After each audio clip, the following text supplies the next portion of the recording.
저는 경기도 고양시에 거주하고 있는 30대 후반 여성입니다. 얼마 전 저희 친정엄마 집을 탐내던 시모와 한판하고 이혼했어요. 저야 이혼해도 아쉬울 거 하나도 없지만 그들은 다르죠. 저 없으면 개털되는 거 한순간이거든요. 그것도 모르고 오만하게 굴다가 제대로 쪽박차고 말았습니다. 저는 엄마가 돌아가시고 슬픔에 빠져 있는데 시모는 저희 엄마 집을 가로챌 궁리만 하던 사람이에요. 그런 사람을 제대로 참교육하고 끝낼 수 있어서 한편으로는 통쾌합니다. 그럼 제 이야기 시작할게요. 저와 남편은 친구의 소개로 만나 연인 사이로 발전했습니다. 남편과 저는 똑같이 평범한 회사원이었어요. 그러나 딱 거기까지. 평범한 회사원인 것만 같고 경제적 상황은 천지 차이였습니다. 왜냐고요? 친정집이 돈이 많거든요. 정확히 말하면 저희 엄마가요. 엄마는 제가 태어나기 전부터 주식을 하셨습니다. 엄마가 사들인 주식은 꼭 대박을 터뜨리거나 평타 정도는 하더군요. 그만큼 엄마는 안목이 좋았고 사고 팔 때의 기회를 잘 아는 분이셨습니다. 엄마가 본격적으로 주식을 시작하게 된 계기는 아빠가 돌아가시고 난 다음부터였어요. 홀로 어린 딸을 키워야 했기에 막막하셨답니다. 버는 돈은 한정적인데 남부럽지 않게 키우고 싶으셨대요. 그래서 혼자 아등바등 노력하며 주식 공부를 하기 시작하신 거죠. 처음에는 많이 잃기도 했지만 그런 경험들이 쌓여서 나중에는 어마어마한 돈을 벌어들이셨습니다. 그런 엄마 덕에 평범한 직업을 가지고 있음에도 남편보다 훨씬 더 잘 살 수 있었고 항상 여유 있는 사람이었죠. 남들이 그러더군요. 돈에 얽매이지 않은 특유의 여유로움이 묻어난다고요. 나중에 남편이 말하기를 제가 너무 여유 있게 굴어서 재벌가의 딸인 줄 알았답니다. 처음 우리 집에 인사드리러 왔을 때 의리의리한 모습을 보고 무척이나 놀라워했어요. 그만큼 잘 살았기 때문에 남편은 우리 집이 왜 이렇게 돈이 많은가 궁금해했습니다. 혹시 장모님 무슨 사업하셔? 아니, 엄마는 집에서 살림하시는데? 그래? 그럼 땅 부자인가? 물려받은 땅이나 건물 같은 게 있나 보네. 그러지 않고서야 어떻게 이렇게 의리의리한 집에서 사실 수 있어? 이 정도 집이면 딱 봐도 몇십억은 할 것 같은데. 아, 그래 맞아. 할아버지한테 물려받은 땅이 있어. 그렇지? 어쩐지. 근데 할아버님이 노른자 땅을 물려주셨나 보다. 집이 장난 아니게 좋은데? 제 직업도 그렇고 저희 엄마가 딱히 하시는 것도 없이 집에 계신다고 하니 남편으로서는 궁금할 만하죠. 도대체 무슨 돈으로 이런 집을 사고 먹고 사는지 말입니다. 사실 남편과 결혼을 결심하고 나서 엄마께 미리 말씀드렸을 때 제게 한 가지 당부하신 게 있었어요. 엄마가 주식해서 돈을 많이 벌게 되었다는 것을 절대로 말하지 말라고 하셨습니다. 왜? 그게 뭐 잘못된 것도 아니고 왜 말하면 안 되는데? 잘못된 거라서 말하지 말라는 게 아니라 이래저래 피곤할까 봐 그래. 주식해서 이 정도로 벌어들였다는 거 알게 되면 사돈이라는 명목으로 또는 사위라는 명목으로 얼마나 많은 부탁을 해오겠니? 본인들도 주식 한번 해보겠다고 나한테 기대서 이 바닥에 발 담글 게 뻔해.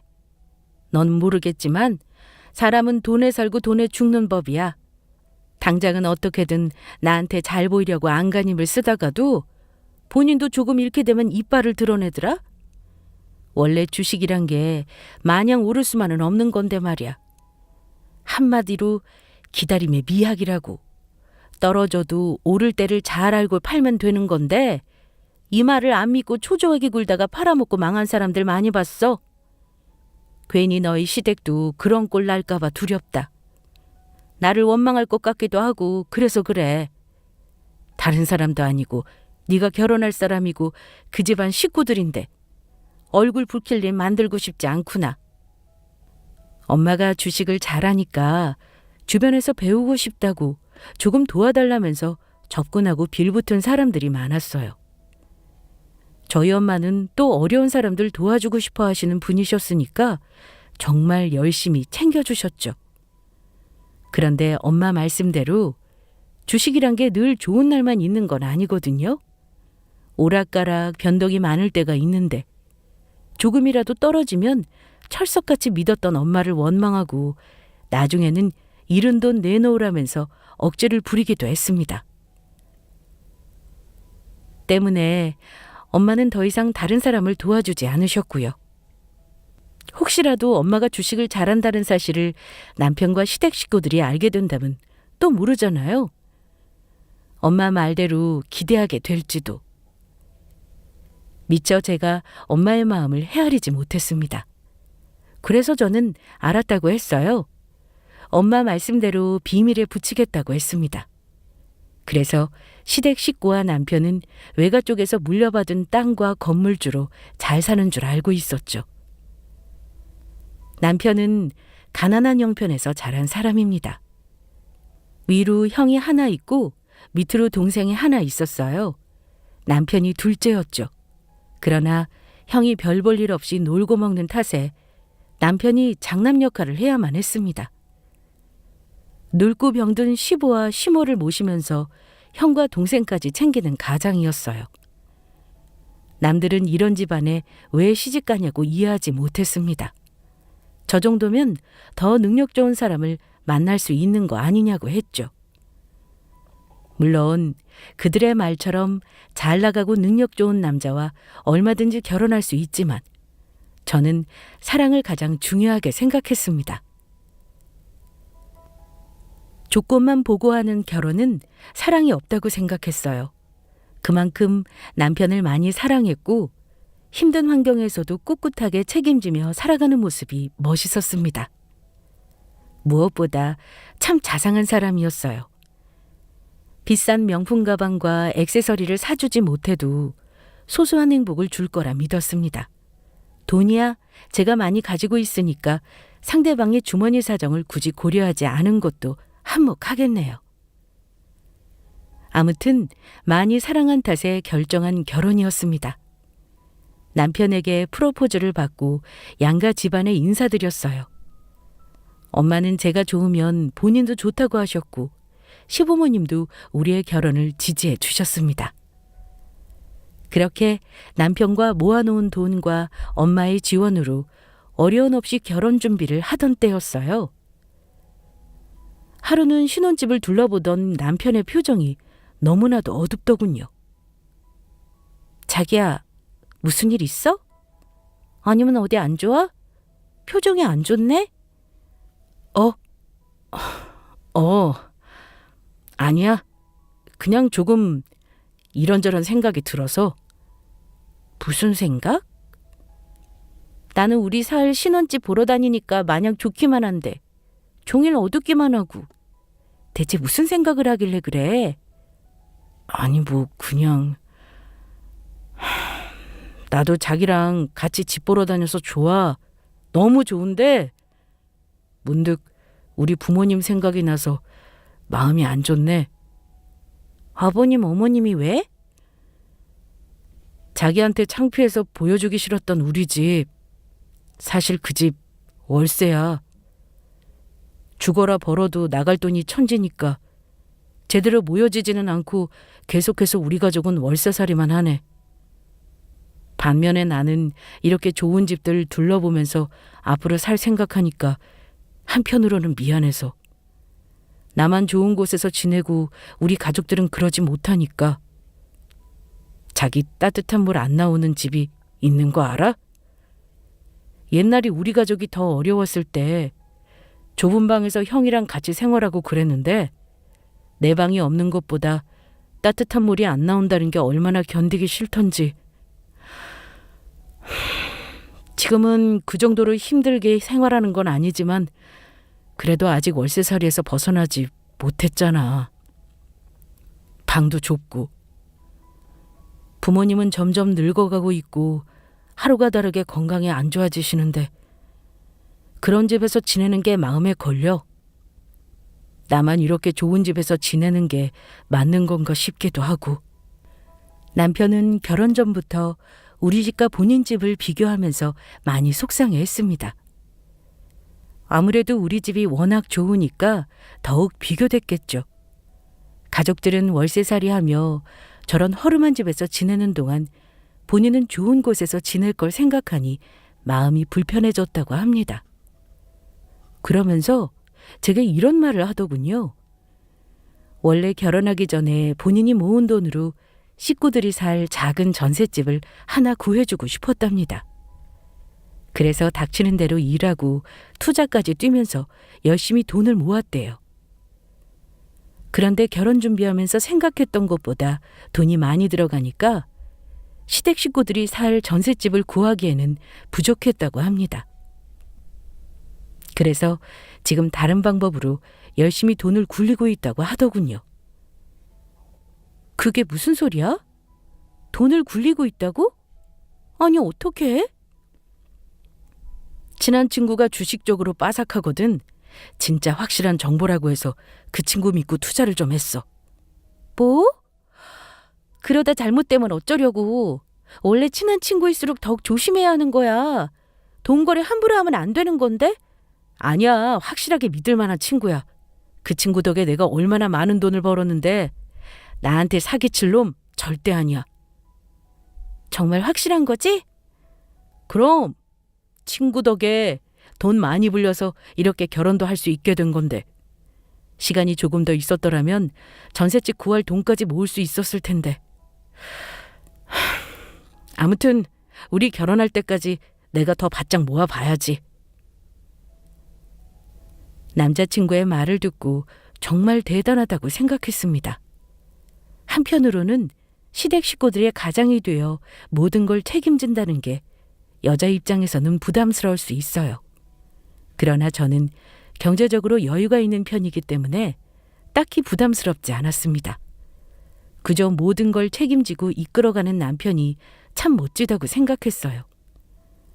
아무리 가족이라고 해도 이렇게까지 하기는 쉽지 않잖아요. 그래서 더욱 대단하다고 생각했습니다. 그렇게 남편은 결혼 준비를 하면서 틈틈이 투자과 주식으로 열심히 돈을 불려나갔어요. 저는 저대로 정신없이 결혼 준비를 하고 있었죠.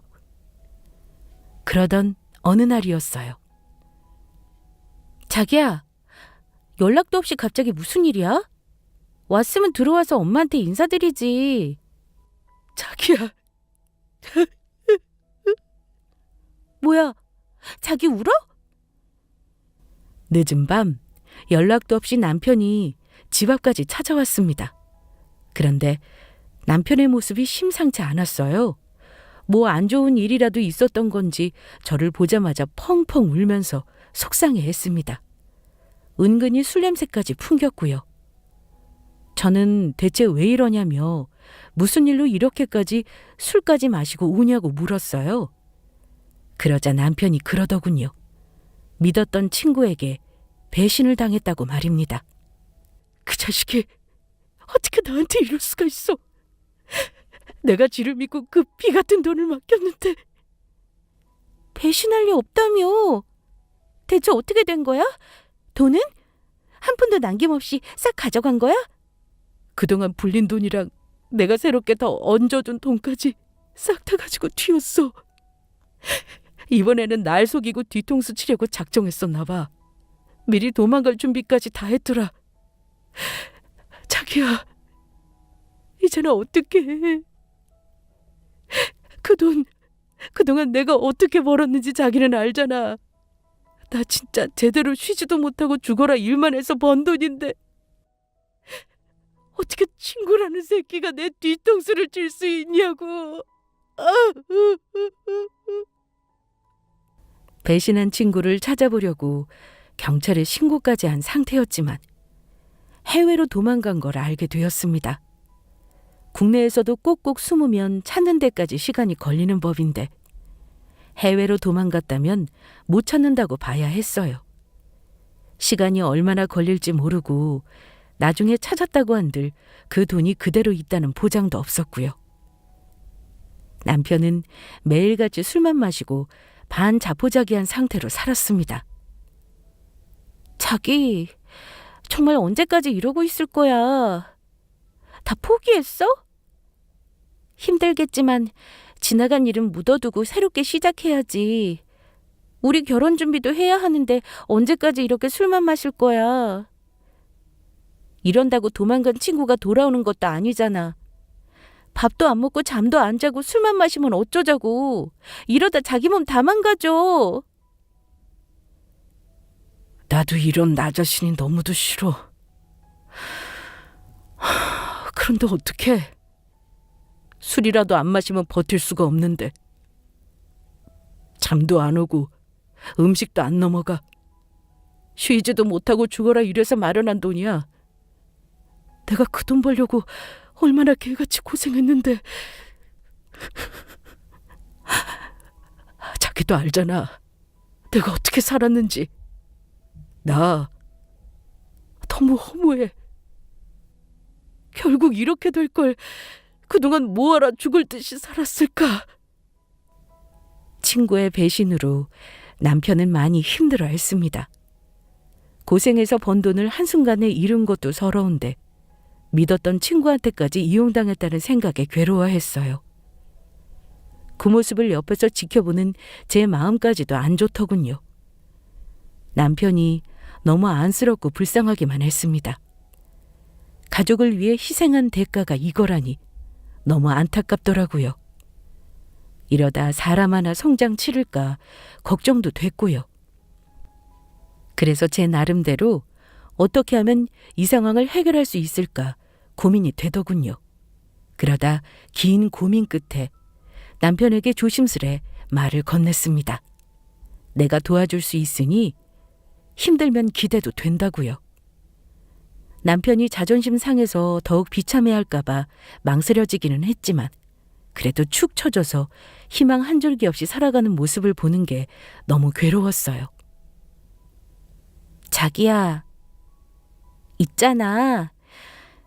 도움이 필요하면 어려워하지 말고 나한테 말해줬으면 좋겠어. 그게 무슨 뜻이야?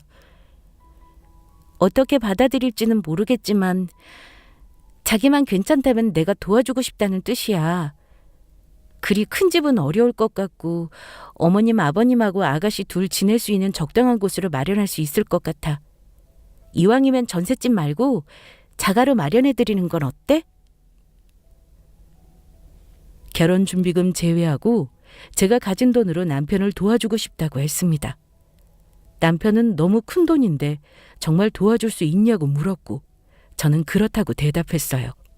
그러자 남편은 자존심 상할 게 뭐 있냐며 먼저 손을 내밀어줘서 고맙다고 목 놓아 울었습니다. 그러면서 그냥 받기는 그렇고 결혼해서 매달 얼마씩 갚겠다고 했어요. 저는 괜찮다고 했지만 남편은 그래야 본인 마음이 편하다고 했습니다. 한두 푼도 아니고 그리 큰 돈을 본인만 믿고 주는 건데 당연히 이 정도 약속은 해야 하는 거 아니냐고 했어요. 그래서 저는 마음 편한 대로 하라고 했습니다. 아무리 부부 사이여도 돈 문제는 확실하게 처리해야 한다면서요. 그래서 저는 알겠다고 했죠. 그러면서 남편에게 한 가지 당부한 말이 있습니다.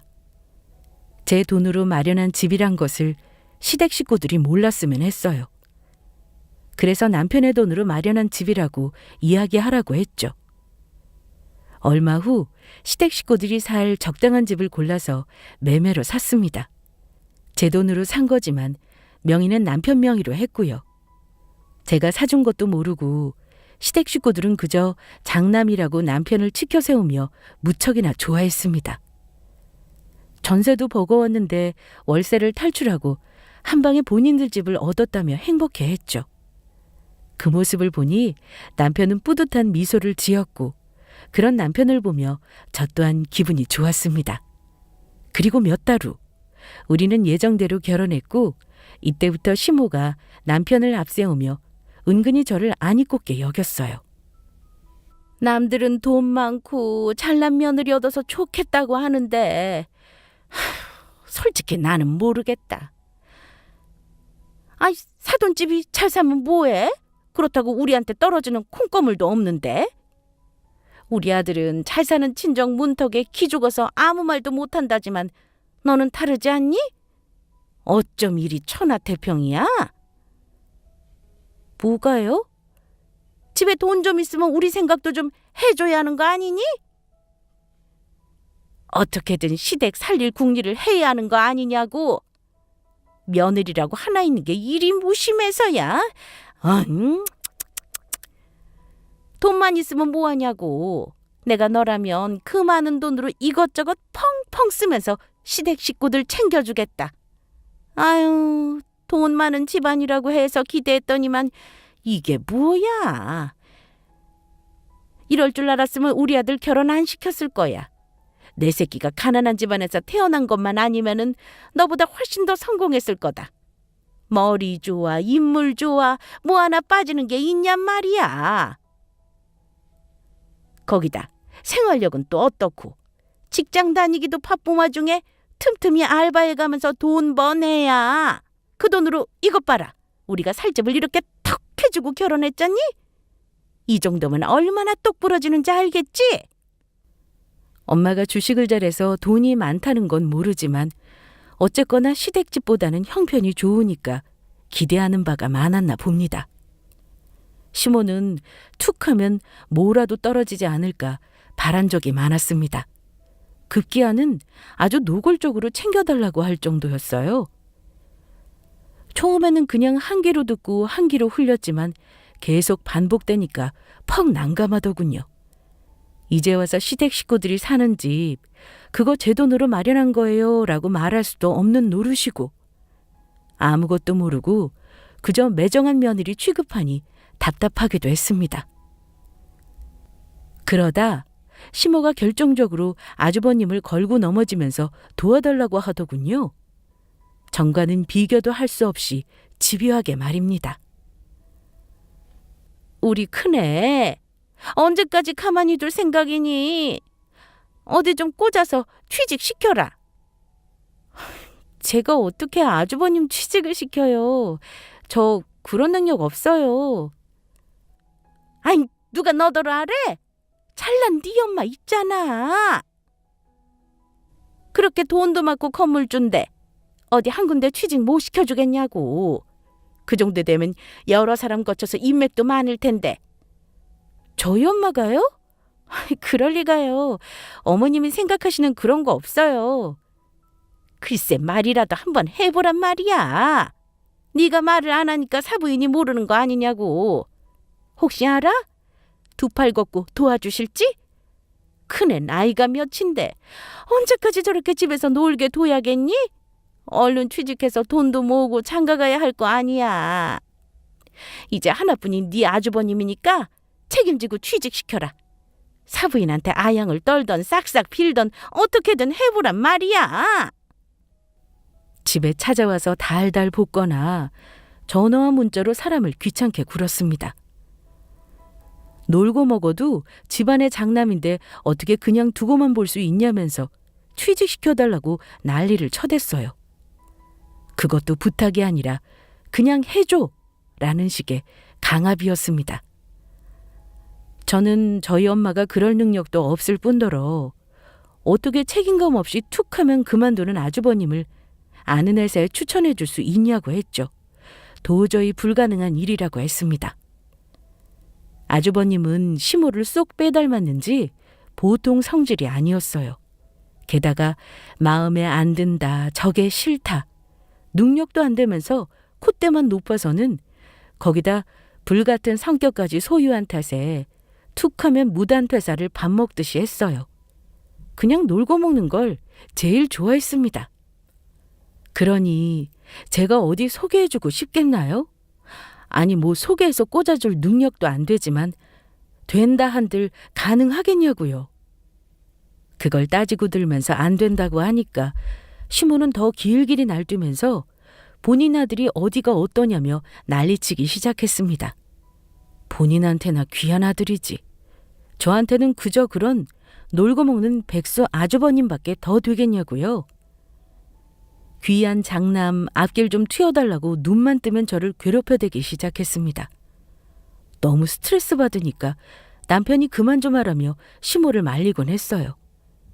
그러던 어느 날이었습니다. 한동안 시모한테 시달리다 보니까 정신이 쏙 빠질 정도로 힘든 시간을 보냈습니다. 직장 생활에, 집안일에, 시모 등살에 눈코 뜰 새 없이 바쁘더군요. 그래서 잠깐 친정엄마한테 소홀할 수밖에 없었습니다. 하루는 문득 엄마가 잘 지내시는지 궁금해서 전화를 걸었어요. 그런데 몇 통을 걸어도 도무지 받질 않는 겁니다. 이상하다. 왜 이렇게 전화를 안 받지? 무슨 일 있나? 왜 그래? 장모님 계속 안 받으셔? 벌써 5통째 넘게 전화했는데 계속 안 받아. 아무래도 집에 좀 다녀와야 할 것 같아. 뭔가 느낌이 이상했습니다. 가끔 다른 걸 하느라 전화를 못 받으시고는 했지만 그래도 이렇게까지 안 받은 적은 없었어요. 나중에 시간 지나서 전화했냐며 연락이 오곤 했는데 아무리 기다려도 엄마한테서 그 어떤 연락도 없었습니다. 그래서 서둘러 남편과 함께 친정으로 향했어요. 거의 집 근처에 다다랐을 때였을까요? 낯선 번호로 전화가 한 통 걸려왔습니다. 누구지? 여보세요? 네, 여기 병원 응급실인데요. 지금 어머니께서 위독하세요. 네? 그게 무슨 소리예요? 저희 엄마가 왜요? 자세한 건 오시면 말씀드릴게요. 우선 얼른 병원으로 오세요. 난데없이 걸려온 병원 전화에 마음이 덜컥 내려앉는 듯 했습니다. 남편한테 울고불고 어서 병원으로 가자고 했어요. 남편은 갑자기 그게 무슨 소리냐며 저처럼 당황스러워 하더군요. 제 울음에 심각한 상황임을 인지하고 급히 차를 돌렸습니다. 가는 내내 무슨 정신이었는지 기억이 안 나요. 그저 아무 일도 없기를. 별일 아니기만을 간절히 빌고 또 빌었습니다. 그간 믿지 않았던 신에게 제발 우리 엄마 좀 살려달라고 마음속으로 애원했어요. 그렇게 마음 졸이며 병원에 도착했고 서둘러 응급실 안으로 들어갔죠. 그리고 그곳에서 차갑게 식은 채 누워있는 엄마를 발견했습니다. 엄마가 왜 여기 있어? 갑자기 이게 무슨 일이야? 엄마, 나왔어. 좀 일어나봐. 엄마 나 왔다니까. 따님분이세요? 네, 저는 사위고요. 저희 장모님 어떻게 된 겁니까?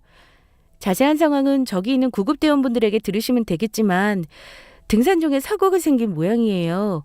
오랫동안 낙상한 상태로 있다 보니 저체온증이 동반됐고 뒤늦게 발견됐지만 병원에 도착하자마자 얼마 안 돼서 사망하셨습니다. 네? 낙상 사고요? 대체 이게 무슨 일이야? 엄마, 좀 일어나봐. 어떻게 여기에 누워있을 수가 있냐고. 아빠가 돌아가시기 전 두 분은 종종 등산을 즐기셨습니다. 그러다 아빠가 돌아가신 후 엄마는 더 이상 산에 오르지 않으셨죠. 나중에 알고 보니 등산하는 걸 좋아하는 아빠의 모습을 보고자 따라서 산에 오르셨다고 했습니다. 이제 아빠가 없으니 오를 이유가 없다면서 더 이상 등산하는 모습을 볼 수 없었죠. 그런 엄마가 갑자기 왜 등산을 하신 건지 이해되지 않더군요. 그러다 나중에 엄마가 등산한 이유를 알게 되었습니다. 그건 바로 그리움이었어요. 제가 시집간 후 홀로 남은 엄마는 아빠를 몹시 그리워하셨나 봅니다. 아빠와의 옛 향수를 떠올리기 위하여 자주 등산했던 산을 오르시게 되었고 그때 발을 헛디뎌 낙상 사고가 일어난 거였어요.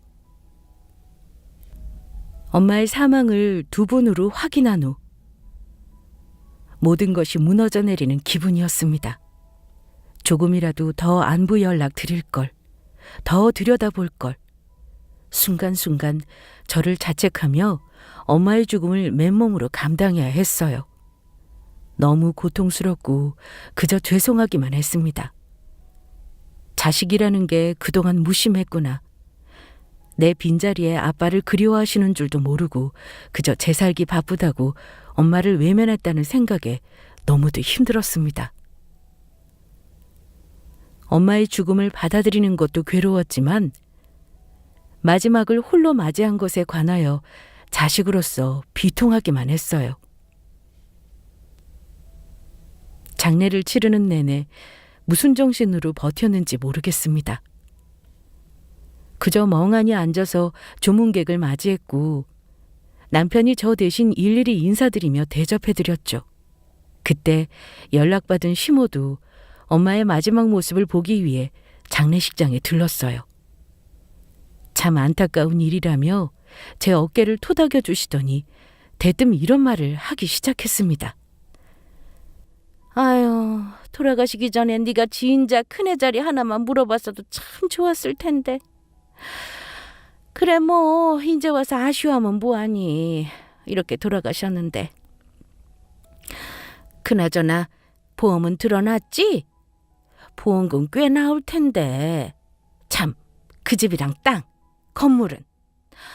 이제 그거 다 네 거 아니야? 그렇지? 그럼 잘 됐다.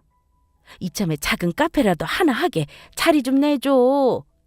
이 나이에 어디 회사 들어가기는 글렀고 사업밖에는 방법이 없지 않겠니.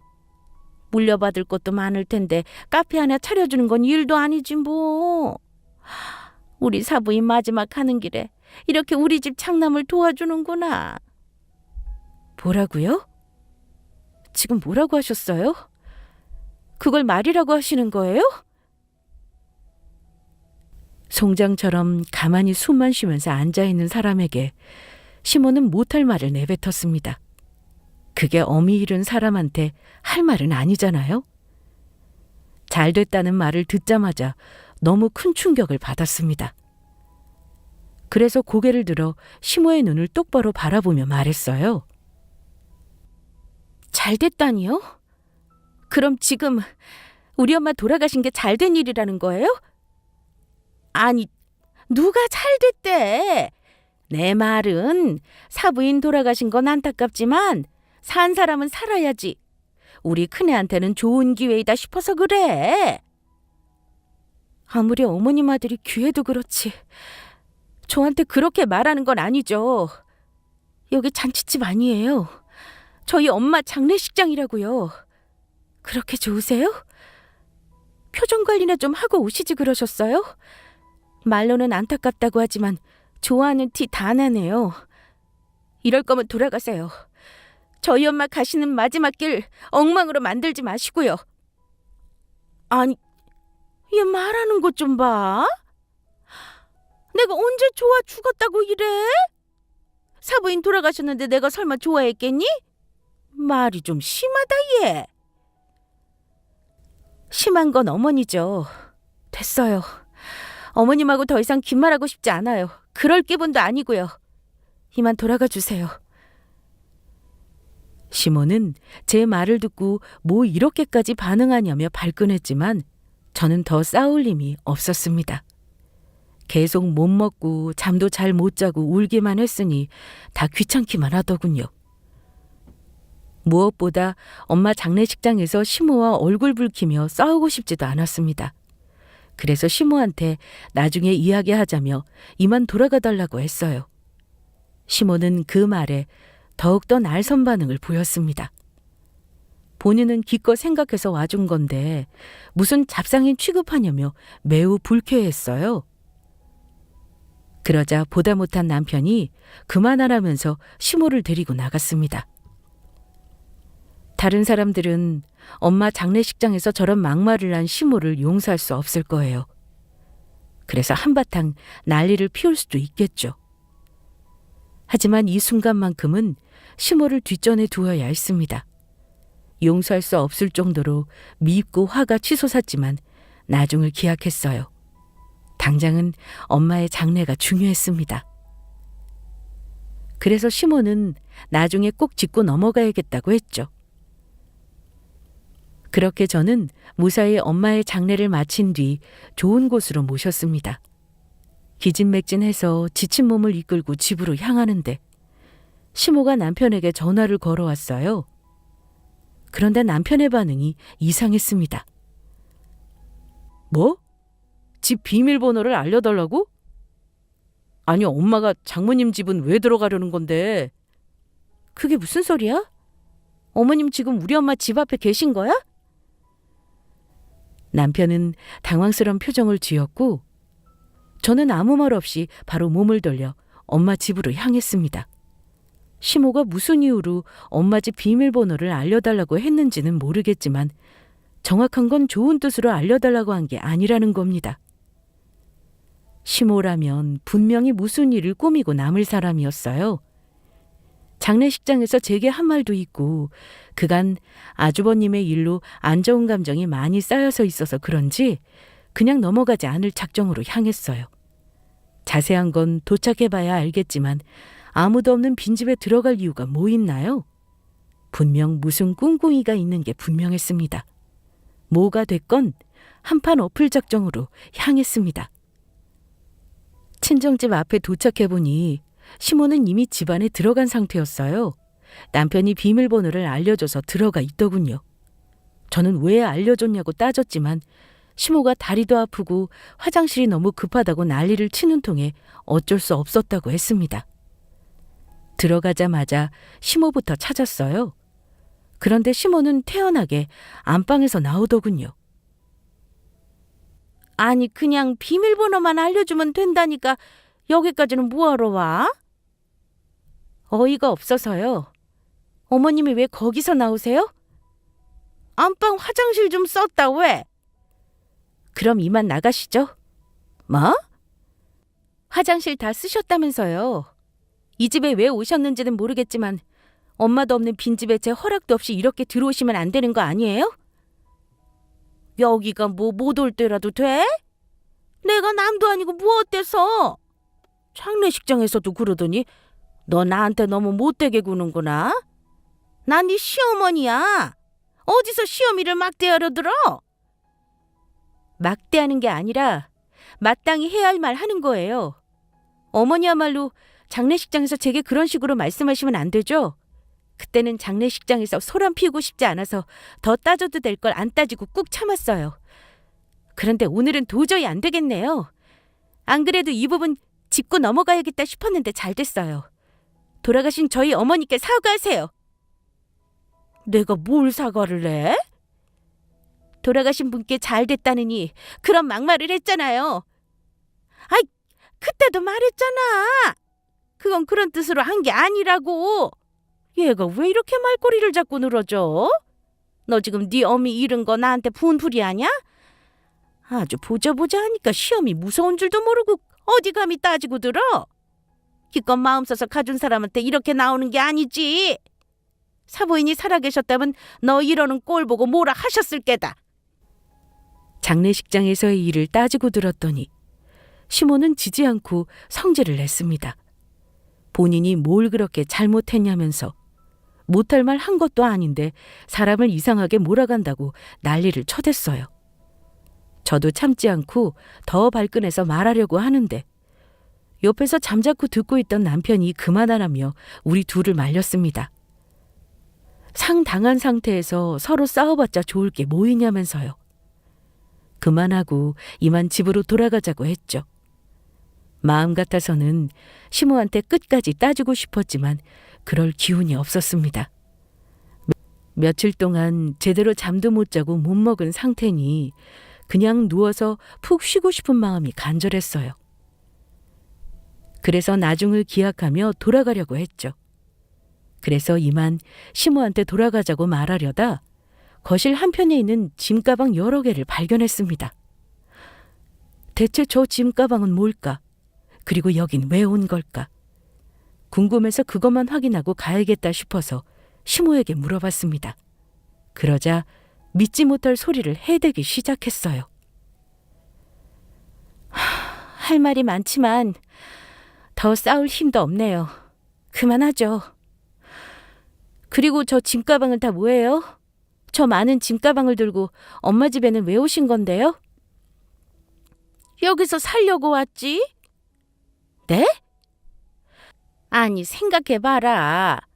사부인 돌아가셨는데 앞으로 이 집 주인 없이 비어있을 거 아니니? 이렇게 좋은 집을 그냥 놀리기 아깝잖아. 그래서 우리가 들어와서 살면 딱일 것 같더라고. 지금 우리가 사는 집은 큰애 주기로 했다. 벌어놓은 거 하나도 없는데 집이라도 한 채 가지고 있으면 선자리가 좀 들어오지 않겠니? 네가 건물에 자리 하나 마련해서 카페 차려주면 돈은 금방 모일 거고, 집도 자가로 한 채 가지고 있으면 결혼할 여자 얼마든지 생기겠지. 죽은 사부인한테는 미안하지만 사부인이 우리한테 참 많은 것을 해주고 가시는구나. 어찌나 감사한지 몰라. 이 은혜는 앞으로 살면서 두고두고 갚으마. 뭐라고요? 기가 막혀서. 나가요. 당장 나가라고요. 이게 진짜 왜 이래? 야, 너 미쳤어? 아무리 상당한 상태라 해도 말 똑바로 안 해? 봐주는데도 한계가 있어. 지금 누가 누굴 봐준대. 저야말로 간신히 참고 있는 거예요. 더 긴 말하기 싫으니까 당장 나가요. 어머, 쟤 좀 봐. 어디 시험 밑에 나가라 말아야. 네 엄마 집이라 이거냐? 치사하고 더럽다 그래. 아니, 어차피 놀고 있는 집 우리가 좀 쓴다는데 그게 그렇게 안 있고? 하나뿐인 네 아주버님 결혼시키려면 이 방법밖에 없는 걸 어떡해? 그니까 그걸 왜 나한테 이러냐고요. 그걸 왜 우리 엄마 집으로 해결하려고 하는데요? 어머님이 뭐 거지예요? 툭하면 이거 해달라 저거 해달라.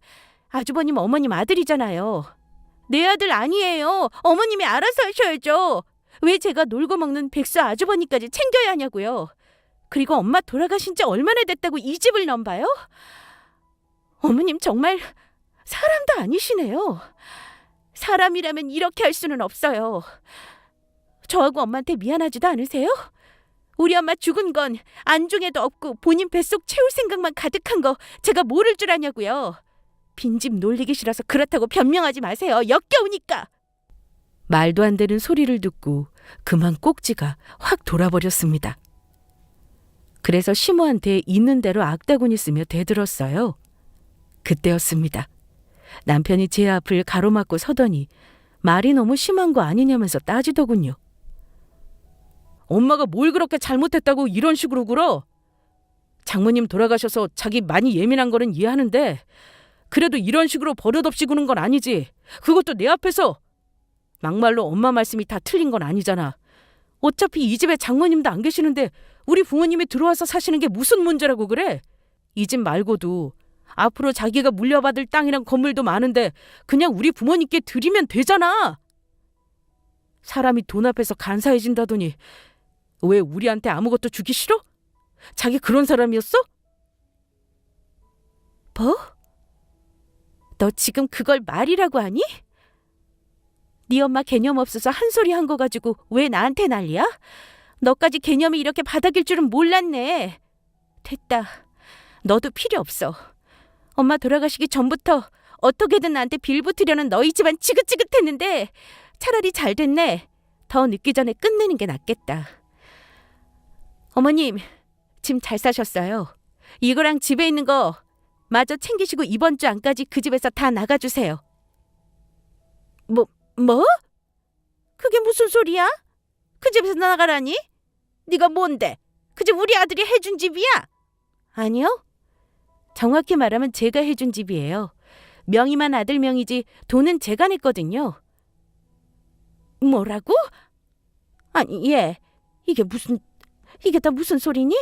그 집을 제가 샀다니 그게 정말이야? 사실이에요. 그에 따른 증거도 있고요. 그이가 결혼해서 꼭 갚는다고 각서를 써놓은 게 있거든요. 공증까지 다 맞춰놨고요. 아무리 부부 사이라도 확실하게 해야 한다나? 아무튼 그 집은 제 돈으로 산 집이에요. 어머님 아들이 아직 다 못 갚기도 했고요. 그동안 조금씩 갚은 건 쥐뿔도 없는 남편에게 받은 위자료를 칠 테니 이만 나가주세요. 이혼할 때 그 집 되찾아서 처분할 거니까. 아이고 세상에, 이게 무슨 일이야? 나는 우리 아들이 돈 모아서 사준 줄 알았더니 이게 무슨 일이냐고. 청천벽력과도 같은 소리에 시몬은 큰 충격을 받고 제자리에 주저앉았습니다.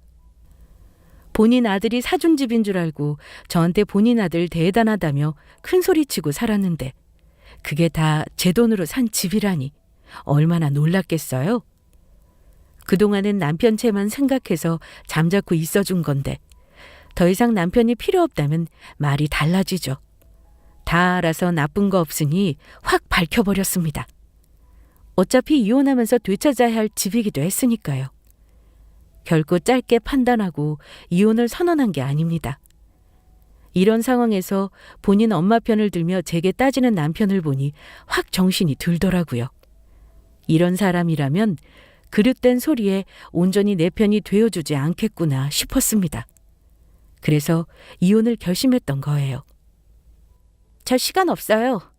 엄마 짐도 정리해야 되고 할 거 많으니까 얼른 나가주세요. 계속 이러면 경찰 부르는 수밖에 없고요. 당신도 짐 챙겨서 나가. 신혼집 우리 엄마가 해주셨잖아? 그것도 내 거야. 당신이 가져갈 몫은 없어. 여보.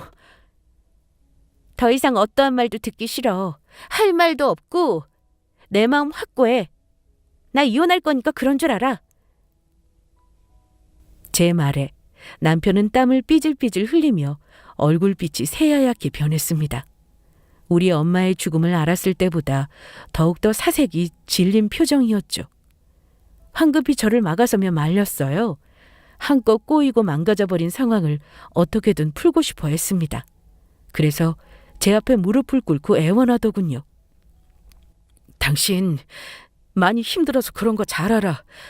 이럴수록 내가 더 세심하게 챙겼어야 하는데 정말 미안해. 아까 많이 서운했지? 그런데 자기도 알잖아. 진심 아니었단 거. 난 그저 상황을 중재하고 싶었던 것뿐이야. 자기한테 서운하거나 마음 상한 거 정말 하나도 없었어. 정말이야. 장모님 돌아가시고 이제 자기 혼자인데 왜 이렇게 이혼은 무슨... 이럴 때일수록 내가 더 자기 옆에 있어야지. 안 그래? 그런다고 내 마음이 돌아설 것 같니? 틀렸어. 난 이혼할 거야. 왜냐하면 당신은 있으나 마나한 사람이란 거 다 들켜버렸거든. 더군다나 우리 엄마가 고생해서 번 돈 조금이라도 당신 가족을 위해서 사용하고 싶지 않아. 당신도 포함이고. 그러니 이혼해. 버틴다면 소송 걸 거야. 확고한 제 태도에 망했다는 듯 절망한 표정을 지었습니다. 이날 시모와 남편은 한껏 기가 죽은 채 제 눈치를 보며 돌아갔어요. 그 이후로도 잘못했다, 한 번만 봐달라고 계속 찾아왔고 제 앞에서 무릎까지 꿇었죠. 그러나 이미 돌이킬 수 없는 잘못을 저질렀습니다. 무엇보다 돌아가신 저희 엄마를 욕보인 대가를 반드시 치러야 했어요. 이 부분은 절대로 용서 못합니다. 남편은 이대로 이혼할 수 없다며 버텼고 소송까지 치러야 했어요. 그러나 소용없었습니다. 결국 우리는 이혼했거든요. 남편이 써준 각서 덕에 그 집을 되찾아올 수 있었습니다. 그때는 각서 쓸 필요 없다고 말렸는데 남편이 제 무덤 제가 판 꼴이네요. 그동안 시모 등살에 힘들 때마다 든든한 울타리 한번 해준 적 없던 남편이었지만 각서 써준 건 참 잘한 짓이다 싶어요. 아무튼 그들은 제 집에서 다 쫓겨났고 다시 월세살이 하고 있다고 들었습니다. 그러거나 말거나 저는 엄마 집에서 지내고 있어요. 큰 집에 혼자 있는 생활이 적적하기는 하지만 곳곳에 엄마의 흔적이 있어서 위안 삼으며 추억을 곱씹고 있습니다. 그럼 지금까지 저의 긴 사연 들어주셔서 감사합니다.